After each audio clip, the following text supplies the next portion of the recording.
5 types de relations père-fille toxiques.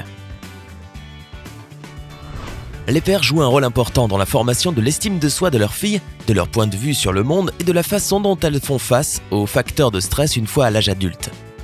C'est pourquoi il est si important d'établir une relation père-fille saine, fondée sur la proximité, la confiance et le respect.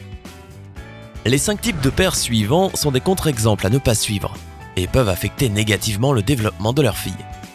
Mais avant d'en parler, n'oublie pas de t'abonner à notre chaîne et d'activer les notifications pour nous rejoindre du côté sympa de la vie. Numéro 5. Le père trop protecteur. Comme tout père, celui-ci a de bonnes intentions. Son attitude protectrice est certes dictée par l'amour, mais aussi par la peur. Souvent, un père peut surprotéger sa fille parce qu'il a souffert d'un événement traumatisant dans son passé ou parce qu'il n'a peut-être jamais appris à faire face aux choses qu'il ne maîtrise pas. Les filles de pères surprotecteurs apprennent généralement à leurs filles qu'elles sont incapables de prendre leurs propres décisions sous peine de commettre des erreurs. Et c'est là que réside le problème. Si un père ne permet pas à sa fille de se tromper, elle n'apprendra pas de ses erreurs et n'aura jamais confiance en ce processus. Cela cause un déficit de confiance en soi et d'estime de soi chez la fille. Elle deviendra aussi trop dépendante de son père. Paradoxalement, à l'adolescence, les filles de parents surprotecteurs ont tendance à se rebeller et à garder beaucoup de secrets. Lorsqu'elles voient que leurs amis ont le droit de sortir avec un garçon, de passer la nuit chez une copine ou de pouvoir rentrer plus tard à la maison, elles se mettent à faire ces choses dans le dos de leurs parents. Numéro 4. Le père toxique. Ces pères ont peut-être l'air doux et affectueux aux yeux des autres, mais ils représentent l'un des types les plus nocifs. Le père toxique peut ne pas se mettre en colère quand sa fille se conduit mal, mais il utilisera la manipulation et le pouvoir des mots pour lui faire du mal. Cela peut prendre la forme d'un dénigrement constant, de critiques ou de plaisanteries blessantes aux dépens de la fille. Les filles ont généralement du mal à se rendre compte qu'il s'agit d'un problème, car elles peuvent croire qu'il est normal de vivre avec un tel père. Il leur faudra peut-être des années pour réaliser que leur père est toxique, car cette personnalité est très complexe. D'un côté, le père croit vraiment qu'il aime sa fille et il essaie simplement de la guider dans la vie. D'un autre côté, il le fait en minant l'estime de soi de sa fille. Un exemple typique d'un père toxique est celui qui te répond par des silences lourds de sens, qui te parle constamment de tout ce qu'il a dû sacrifier pour t'élever ou qui met en lumière tes émotions négatives. Tout cela a un impact réel sur la santé mentale de l'enfant. Numéro 3. Le père absent. C'est le père qui n'est tout simplement pas assez présent dans la vie de sa fille. Il fait passer en priorité son travail, ses passe-temps ou ses amis au détriment de sa famille. Il peut vivre physiquement sous le même toit que ses enfants, mais il les voit à peine. Et quand c'est le cas, il est émotionnellement indisponible. En cas de divorce ou d'abandon, il pourrait aussi vivre dans une maison différente avec une famille différente et ne jouer aucun rôle dans la vie de sa fille. Lorsqu'un père abandonne physiquement et émotionnellement sa fille, cela peut l'amener à développer un profond sentiment de rejet qu'elle portera dans sa vie adulte. Des chercheurs de l'université de Penn State ont découvert que le rejet du père a un impact énorme sur les adolescents.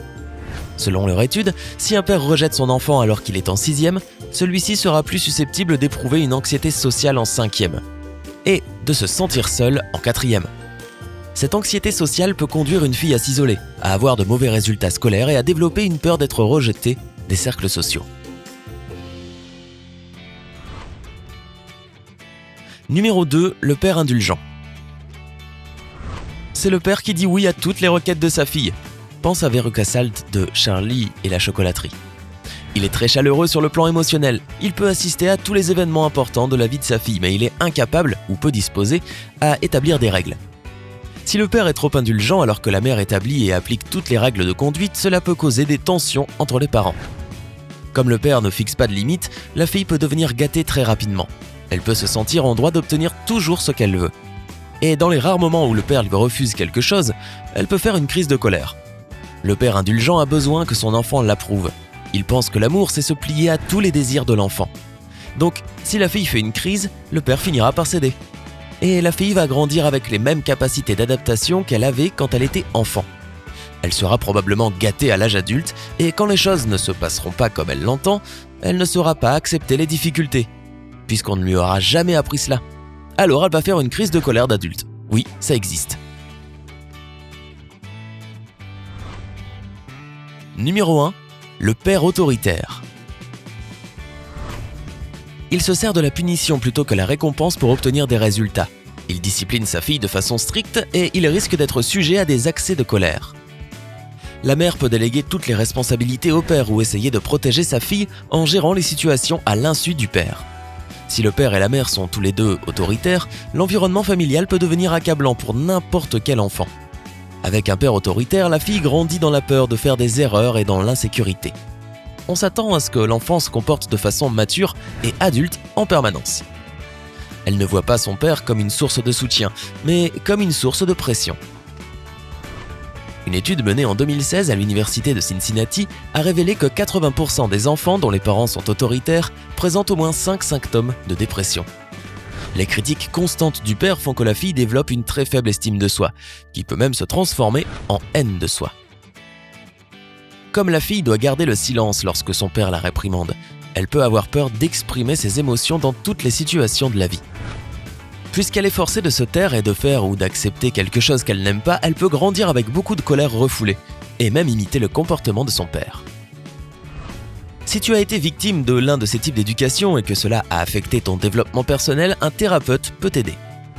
Si tu es un père qui essaie de trouver la meilleure façon d'élever sa fille, alors étudie le style parental autoritatif, à ne pas confondre avec autoritaire. Les pères autoritatifs sont physiquement présents et émotionnellement disponibles. Ils sont fermes sans être durs et ils sont capables de donner de l'amour brut quand l'enfant en a besoin. Cela permet à la fille d'être équilibrée, capable d'empathie et d'avoir une bonne estime de soi. Quelle est pour toi la meilleure approche pour élever une fille ? Fais-le nous savoir dans les commentaires. N'oublie pas de mettre un like à cette vidéo, de la partager avec tes amis et de t'abonner à notre chaîne pour continuer de prendre la vie côté sympa.